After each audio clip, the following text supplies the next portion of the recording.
লো impact ব্যায়াম যেমন হাঁটা, সাঁতার কাটা বা সাইকেল চালাতে পারেন। ওয়েট ট্রেনিং করে পেশি মজবুত করুন, ফলে গাঁটের ওপর চাপ কম পড়ে। স্ট্রেচিং ও যোগব্যায়াম করলে গাঁটের নমনীয়তা বাড়বে। এটা তো গেল ব্যায়াম।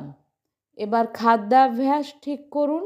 সকালে 1 গ্লাস গরম জলে 1 থেকে হাফ চামচ, প্রথমে হাফ থেকেই শুরু করুন, মোরিঙ্গা পাউডার বা হুইট গ্রাস পাউডার নিয়ে জলে গুলে আস্তে আস্তে খান।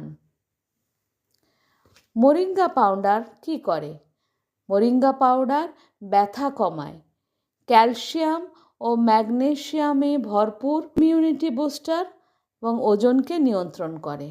আর হুইট গ্রাস এর আরও অনেক গুণ আছে এবং অত্যন্ত উপকারী আর্থ্রাইটিস পেশেন্টদের জন্য, কেননা এটাও ইনফ্ল্যামেশন বা প্রদাহ কমায়। অ্যান্টিঅক্সিডেন্ট রিচ, যা জয়েন্টগুলোতে ক্ষতি থেকে রক্ষা করে, শরীর থেকে টক্সিনস বের করে, ইউরিক অ্যাসিড ব্যালেন্স করে, শরীরের পিএইচ ব্যালেন্স ঠিক রাখতে সাহায্য করে।